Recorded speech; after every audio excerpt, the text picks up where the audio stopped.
Welcome, everybody. Welcome back to another episode of Anxiety Chats. Today, we are joined by Lisa, an anxiety advocate, author, and mentor who has herself experience with anxiety. So, welcome. Thank you. I'm really excited to be here and talking about my favourite topic, which is anxiety. Anxiety is also one of my favourites, if you hadn't already guessed. It's when you've been through or go through anxiety, it's kind of like just all consuming. It's all you think about, isn't it? But you are in a space where you're kind of, recovery is a funny word, isn't it? Because you want to leave some room for anxiety if it happens, but you are definitely in a much different place than you used to be. Absolutely. For me, and recovery will mean something different for everyone, but for me, recovery is if I do feel anxious, it no longer matters. I no longer behave in a way that fuels it. I no longer behave in a way that triggers it unnecessarily. I now have a completely different relationship with it where actually I know exactly what it is there. It's warning me that something's not aligned with me or something's unsettling me. So rather than look at it as, oh no, it's back, which I did that for years. It's back. Well, actually, it never went away. It just came to the surface because something was not good. And that could have been me overworking, overthinking, over drinking wine. Any of those things that the body will interpret as a threat can cause anxiety. But when you have no idea about that, you think you've got this horrendous illness that's been thrown onto you. Yeah. And you're the only person in the world with it. Which is completely untrue. I remember constantly thinking like, oh, I'm so unlucky that I have anxiety. It's just bad luck. And I was just like in this thing of being like, it's just like by chance this random things happened. But it's since then realised actually there's maybe a lot of different triggers that have happened, maybe as a child, maybe a bit older, that have shaped the way my brain programs anxiety. And like you said, I'm in that space currently of trying to be like, okay, there's anxiety, but doesn't mean I need to be like, oh my God, anxiety, I need to run, I need to stay at home forever. It's like relearning.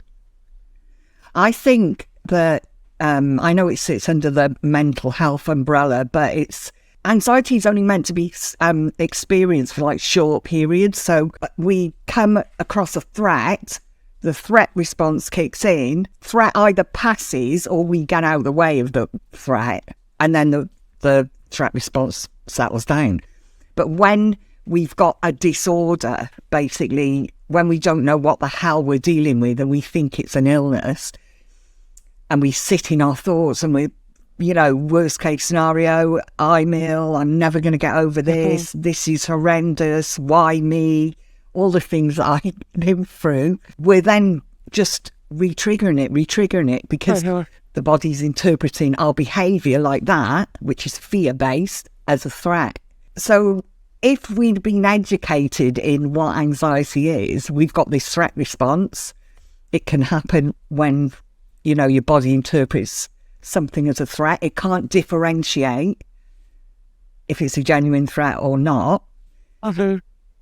So we'd have kind of been equipped to, it wouldn't have stopped anxiety happening, but we'd have been equipped in how we processed it. And then we wouldn't have fallen into the stories that the brain started filling in the gaps. We didn't know what was happening. So the brain started telling us, it's an illness, it's brain damage, you're never going to get over it, you'll have it for life. And that is actually, for me, what my recovery entailed, peeling back and unlearning all of those things about anxiety and replacing it with facts. And so along that journey, I would say to myself, will this fuel the anxious cycle, or will it help chip away at it? And if it would fuel it, I stop doing it. Yeah. That's like really, it's so hard to do, especially for the first few times you're doing it, because it feels unnatural. Like, because your natural response feels like it's the anxiety one of like, oh, I know that when I feel like this, I hide and then it gets better. But that's only short term. It's not long term helping. So you're right. Yeah. It's like, what behaviors can I do in this moment that will aid the recovery process? I'm the same when I'm doing like exposure. I'm like, well, I can either go home and it'll be the exact same experience as I do all the time, or I can stay and see what happens. And it's never going to be as bad as we think. It's never as bad as you think. I mean, I've done things like get off aircrafts and left my luggage on there. I've had my whole family sat on an airplane flying to Spain for Christmas, and I got off and wouldn't go back on there. You know, and labelling yourself is the worst thing. And all these things I did because I was diagnosed with an anxiety disorder, and my doctor at the time said, you'll have it for the rest of your life. Here's some pills, get on with it. So I kind of believed, wow, I'm damaged. I'm a damaged human being. I'm not like everyone else. My brain's faulty. I've just been told that. Because I didn't have any of the understanding that we have today. I was pre-internet. And the stigma was, it's rife now, but it was rife back then. So you didn't share it. So I had all those years to create the stories that I was this, I was that. Where actually everyone's got anxiety, everyone's vulnerable to reaching burnout or going through something traumatic, or I don't know, I call it like where you put the frog in tepid water and you keep turning it up slightly and slightly. Eventually, if it gets too hot, the frog will jump out. And that's exactly with us. We go through life thinking, God, that was a bit stressful. Doesn't matter, let's cane a bottle of wine and we'll be all right. Well, actually, you won't. And it starts. And then when it reaches that point where your body explodes full of anxiety because it just needs you to stop, then you start thinking, wow, there's something wrong with me, and you pile on the secondary fear rather than actually, I can see how I got here, and what can I do now to help my brain not think that I'm in a threat and make me feel better. Yeah. And so how long have that makes sense? Like because it sounds like you've experienced some really quite severe anxiety in different ways. And I think people often think like, you know, well, my anxiety is worse. Like somebody else can recover, but mine's is worse. And like, you know, I'm the special case that can't recover. So when did you start experiencing kind of quite severe anxiety that you realised? I said that. Yeah.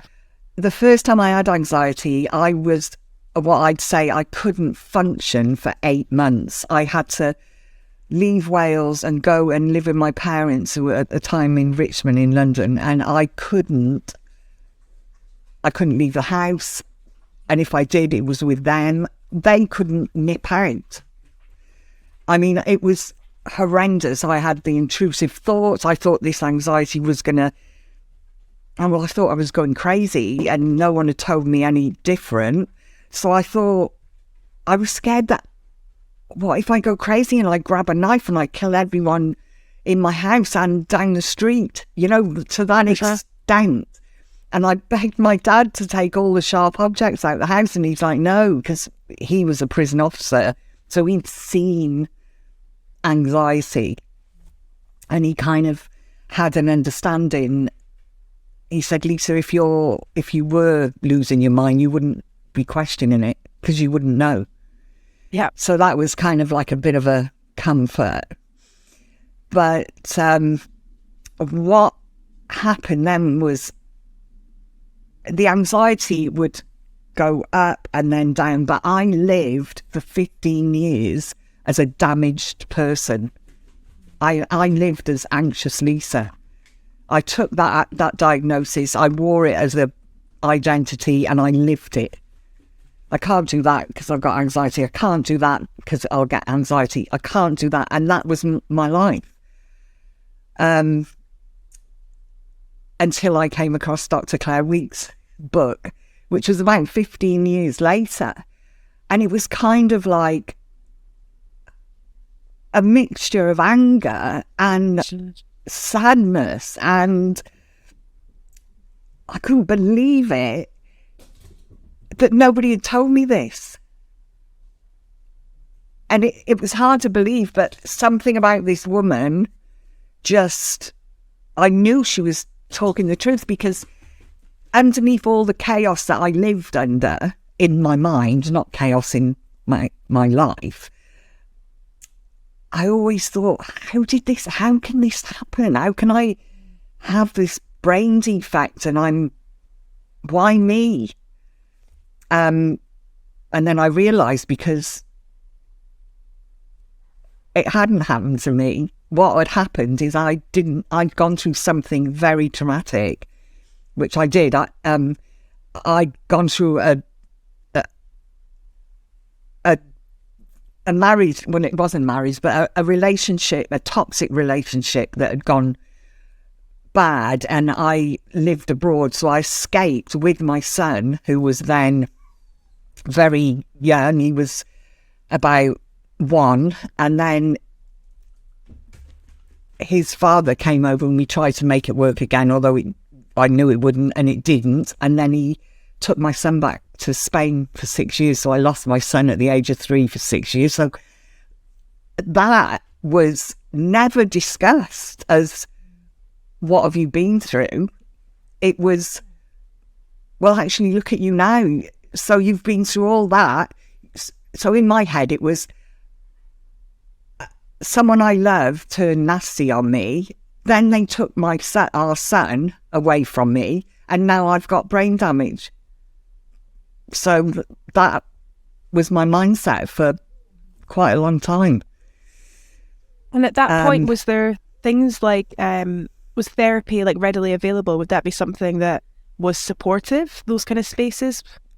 No, because it was very...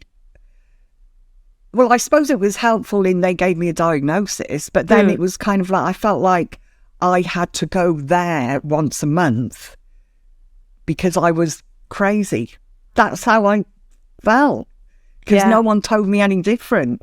And it was, they were really nice and stuff, but it was, that's what it felt like.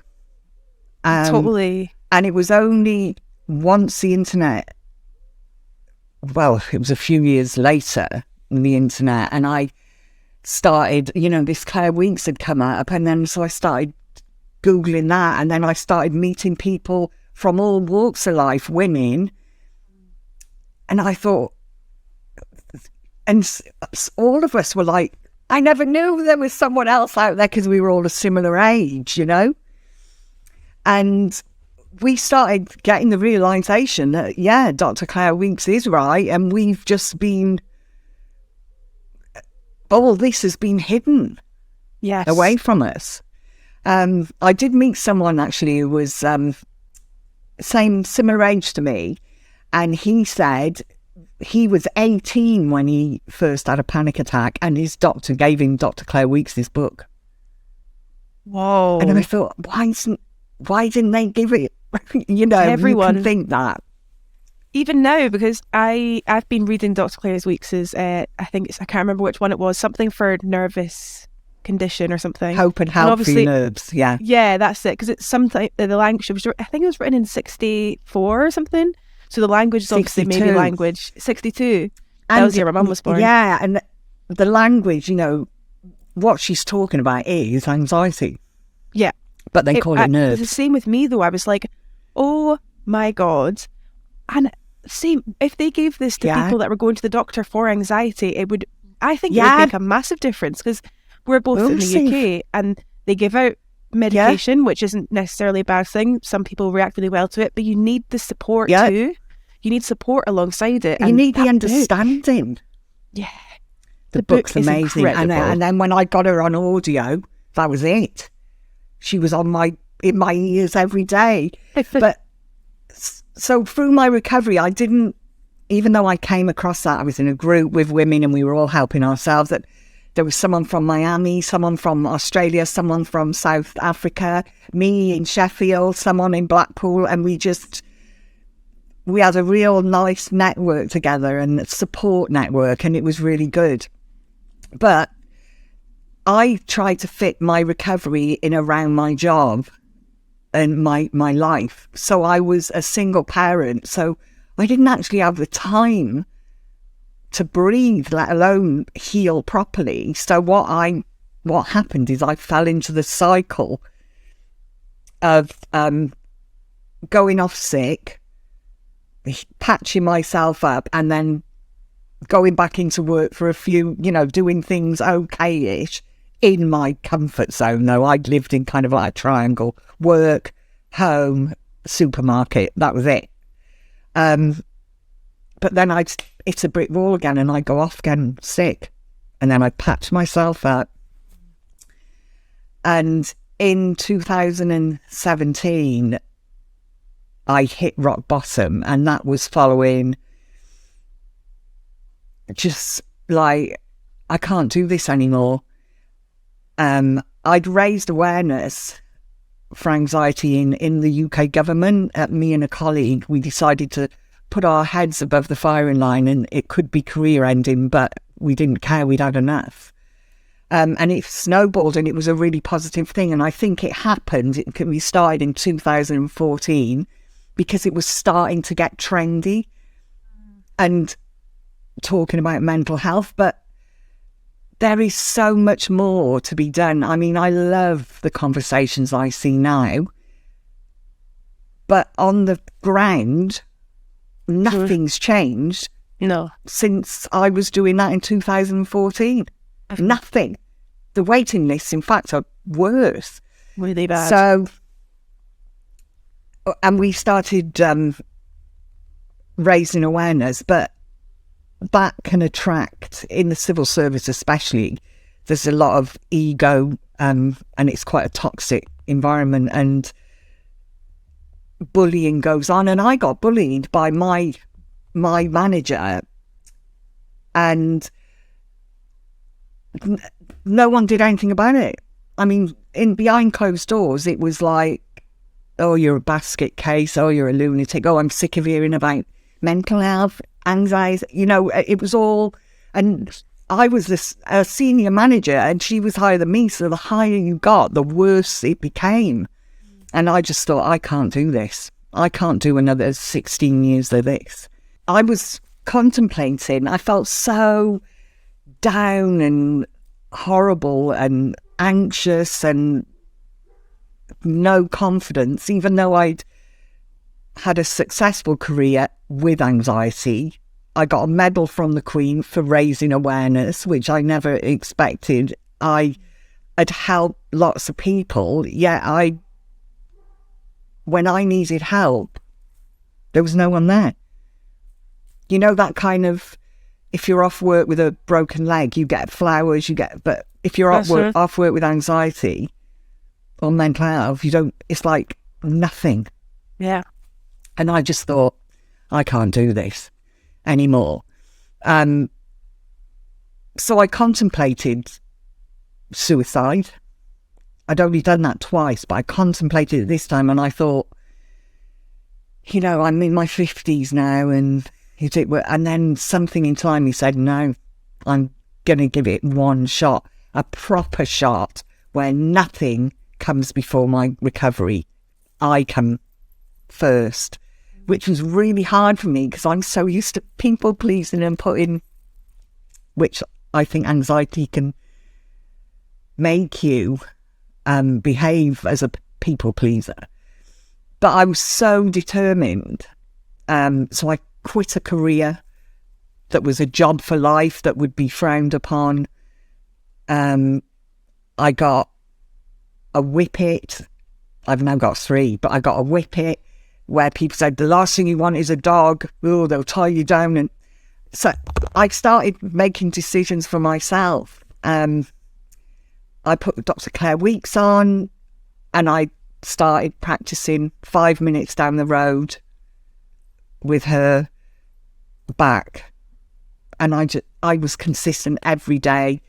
I started focusing on what would make me feel stronger and better about myself, rather than how can I get rid of anxiety.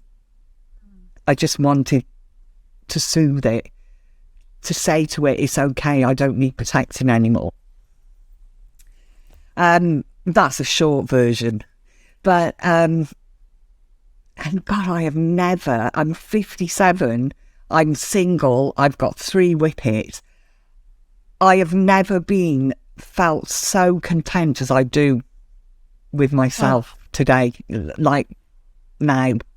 I'm tearing up a bit at your story, actually, because that's just I've spoken to so many girls on here, and myself included, that just feel so like there's never, you hear occasional stories of success, but like, is what I'm doing right? Because you feel like you've just gone through it for so long that it's like, well, it's just not going to happen, is it? And doing the same thing over and over again, it doesn't feel like it's getting any better. But like, I've been there too, of being in my parents' house and not being able to move, and moving from my bedroom to the kitchen, it's not good. Feeling like I need to go to the toilet, I need to go, like, do you know what I mean? Can't shower, and you just are so ill, and it feels like you're very ill. You're sensitized. You're so sensitized. Yes. That's the word. It's not ill. Yeah. Your nervous system is so short, and you feel like you can't breathe. And your mind is naturally full of fear-based stuff, because when you're sensitized, it's not going to be like, oh, look, like the weather's nice today. It's going to be... Yeah. I walked around for months as if I felt like I was plugged into the mains, like this current of anxiety just constantly through me. And when I went on dates, I'd cane half a bottle of wine before I even went. And then on the date, if I liked them, I used to think, I can't like them because the booze will, I can't bring them home because the booze will wear off. Yeah. And then I'll feel anxious. So it was everything. And then I found, like, with dating, because I'm not anti-man, I think men are great, but I'm anti-relationships because I found they wanted to change me all the time, and I people please and act as if it's like the last chicken in the shop scenario, I've got anxiety, no one's going to love me, so I'll go out with him, which makes you feel even worse. So that changed as well. Everything had to change in my life. I had to distance myself from some family members, get to know me, not Lisa who's living to please other people, living how I want to live, and God, I'll tell you what, the amount of stress that lifts off you. I don't realise I probably spent most of my life living in a way that I wanted to please everyone. Yeah. See, it's really interesting what you said about like when you're, whether it's agoraphobia or panic attacks or whatever it is that you're experiencing, and it's really horrible in that moment, you just feel very stuck and stuff. But I think what a lot of people, myself included, tend to do is be like, right, how do I tackle this specific situation? How do I get rid of it? How do I, it's all focused on the anxiety rather than, like what you're saying, it's not just about that anxiety. It's about how nurturing you're being in your whole entire life, including work, family, relationships, environment, dogs, massive. Environment. Like, it's not just about that. It's like, I'm 18 months alcohol free and I'm really pleased. And it's because I thought, God, I've done all this work on peeling away the self-limiting beliefs, which I had a ton. Releasing all the suppressed emotions. I had 20 years of suppressed emotions, and beliefs and habits, because we get into that habit. Now, when the threat response is released, every iota of your body is screaming, you're in danger, get out of the way, because it's trying to help you. So it is hard to not want to run. But when you know that the trigger is a perceived threat, it's not actually happening, practicing, no, I'm going to stay here. That's why I use Claire Weeks for that. I had her on my earphones as I stayed there. If it was shooting through my body, and that's my recovery, she was my guide. So it's about, I forgot what I was saying now. See, that's my age. What was I saying? We were talking about not just focusing on just the anxiety and it kind of being about your whole environment. And so the mindset is massive and we need to focus on the mindset of what can make me feel better, what can help settle this threat response. What can I do if I start running out the door? It's going to confirm to my brain that there was a threat when actually there isn't. So sitting here, knowing anxiety can't harm me, because if it could, it would have harmed me 25 years ago. Yeah. And yeah, I'm still here. You know, it was these realizations and I practiced reassuring myself. I educated myself on what anxiety is. I looked at the progress. I looked for the evidence. 25 years I feared losing my mind, and yet I'm still here. So if you focus on the symptoms and how you're feeling and getting rid of how you're feeling, you'll just end up playing a game of whack-a-mole, because you'll get rid of that headache and then you'll start having diarrhea, or you'll get rid of that. You know, it's sort of anxiety in the system. You're going to get symptoms. If you work on reducing your anxiety levels, practicing grounding techniques, making your environment one that you're aligned with, being around people who light you up and lift you up, and the anxiety will drop, those symptoms will disappear on their own. Never mind Claire Weeks. I want you in my ears. I want you to be there. Well, I've only, it's her. But that's true. We waste so much time on... I mean, I used to say things like, I'll try tomorrow when it's not so windy, because...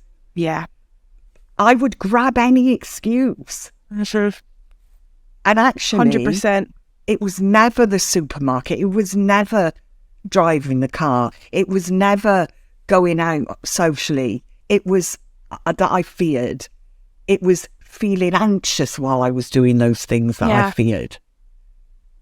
So to somebody right now that's listening that might be in their car, say, and they feel like the symptoms of panic rising and they feel the chest and the hotness and all of those horrible things, what would you be saying to them right now if you were the passenger?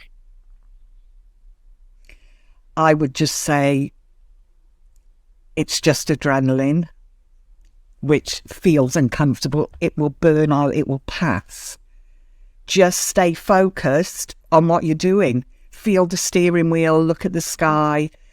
People think they're going to lose control. Yeah. But you're actually more aware when you're anxious. Everything's heightened.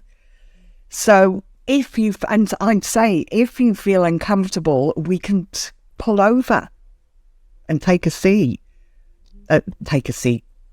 and stop and just have a rest. We don't have to continue. And it's kind of like getting into that mindset of, okay, I've had this before. I hate it. I hate the feeling of it. But I'm not doing anything that's going to fuel it, because next time I come in the car, it's going to feel worse, because the brain remembers. And so I used to make my car into, because I had to get over the fear of driving as well. a nice place. So I got really nice smellies in it. I had water sprays in it. I had water bottles. I had mints. I had sour candies. I had a blanket. And I had the best playlists. And I had Dr. Claire Weeks on audio book. So, and I'd go out for my 5-minute drive and then my 10-minute drive. And then I drive to Whitby with the dogs or Scarborough, or it just happens. The more you do it, the more your confidence grows, but you've got to get your mindset into it. I'm doing this. It might feel uncomfortable, but it's going to get me to freedom, and I am capable. Yeah. And also I think a lot of the time when we're trying to recover from something like anxiety, we forget about pleasure and just like, what is it that you really like that makes you feel comfortable and nice? It's not just about like, well, I need to experience the anxiety so I can get through it. It's about like, what do you like? What tastes do you like? What smells do you like? All of those things are so important. I'm all that. I'm all for tweaking it. You know what you've got to do, but tweak it. So make it enjoyable, make it an adventure. Not like, oh my God, I got to go to the park. It's like, I'm going to try and go to the park today. I'm going to give myself 5 minutes or 10 minutes. And when I used to feel anxiety rising, I used to say to myself, Lisa, in an hour's time, you're going to be sat at home with a cup of tea. Yes. Whether you run home now or stay with it. But if you stay with it, you're going to absolutely love that cup of tea so much more, because I'll be proud of myself. And you've got to be proud of yourself. It doesn't matter how small a step, because it's not easy, is it? No. It's horrible. So loads of self-love. So for me, recovery is about being consistent with your exposure, with your educating yourself. So rather than sit and watch nonsense on TV, look at some of these YouTube podcasts, or listen to podcasts like yours that nourish and inspire and motivate. That's what keeps the momentum up. And then do things you enjoy. I up in my spare room now, I've got them all there. I caned the painting by numbers. I loved it. Yes. Painting by numbers as I was listening to inspiring podcasts, sat in my garden because I couldn't go to the park, is all good stuff. Yes. And it beats 100%. Sitting in your head thinking, oh no, look at me, I can't do this and I can't do that. Focus on what you can do. Sure. And that will grow. If you focus on what you can't do, you just get in a tangle.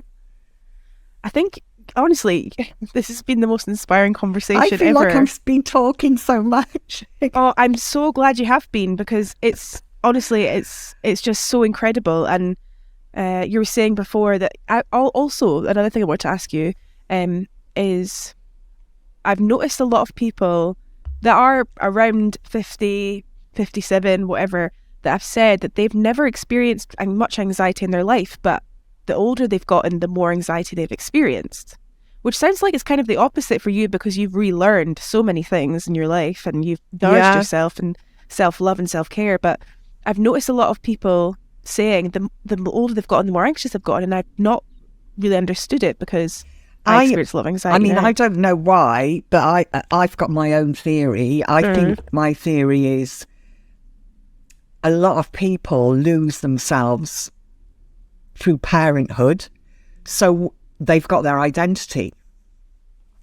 I'm the parent, Then when their kids leave, they feel lost. I mean, underneath every bit of anxiety is the feeling of unsafety. That is it. That's the bottom line. Sure.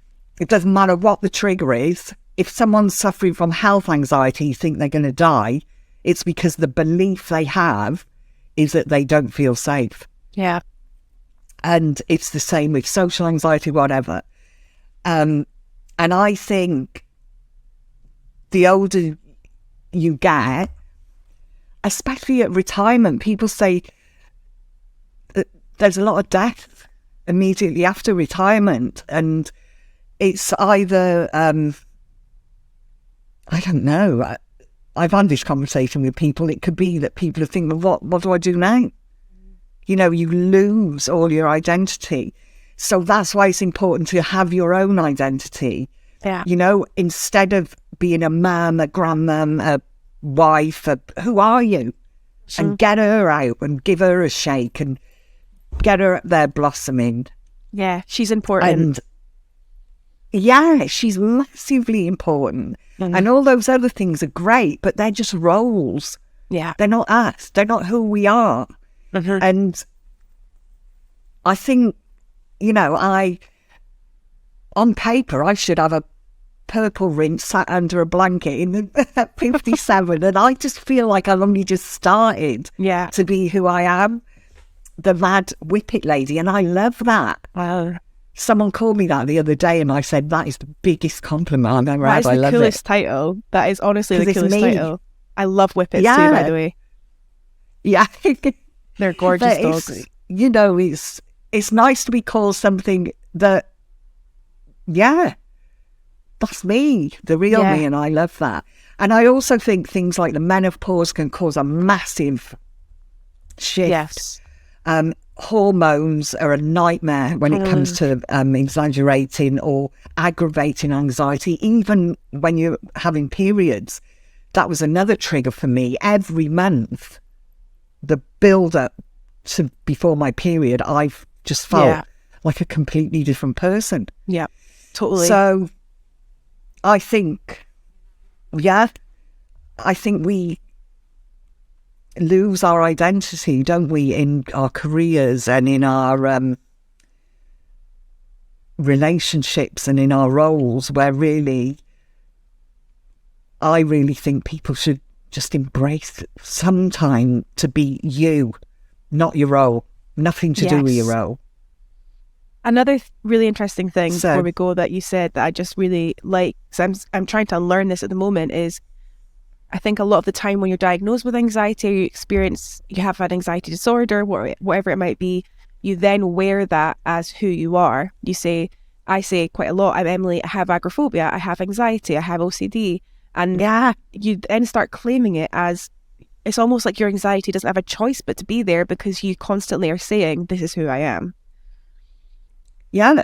And it's like if you say to someone, I don't know, if you say to a child every day, you're stupid, they're going to grow up thinking they're stupid. Yes. So if you're telling yourself, and this is with people I do, people on my course or people I do calls with and stuff, the first thing you've got to change your self-talk.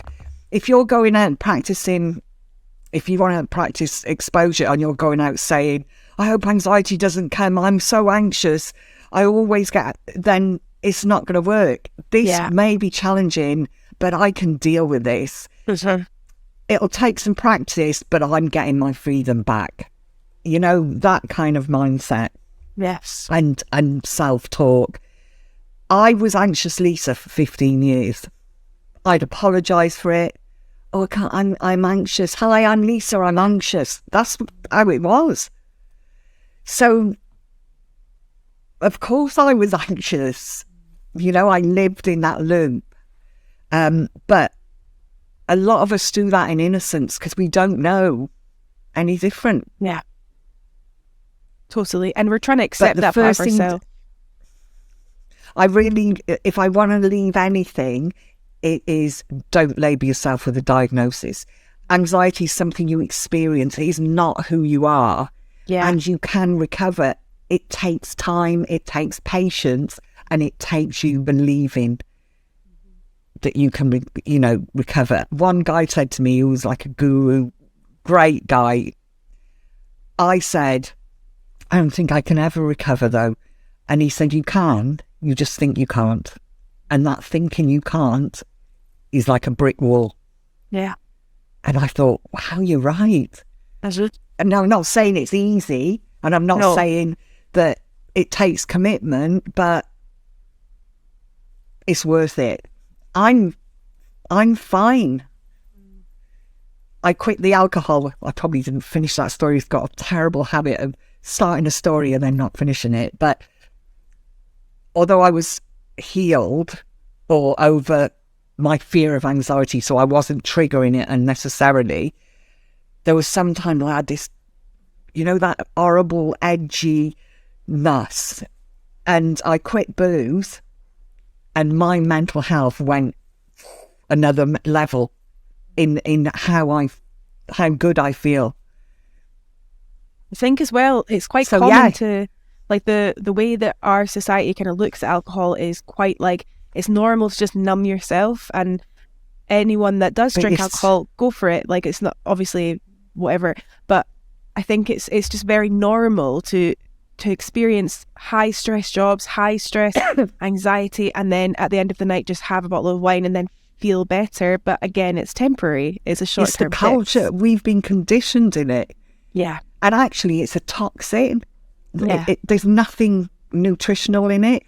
I remember growing up, the majority of us couldn't wait to be 18 years of age. Why?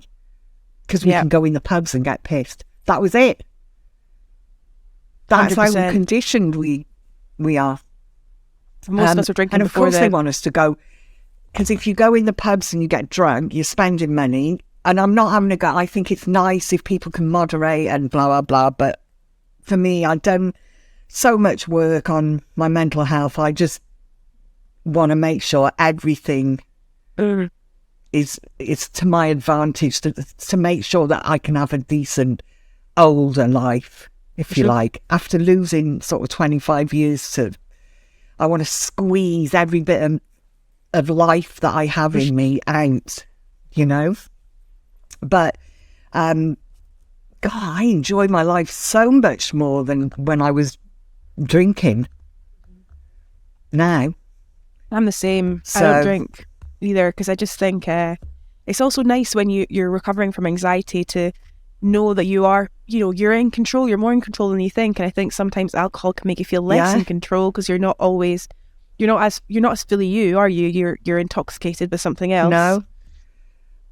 And you're putting stress on you. Like, anxiety is about reducing the stress you go under.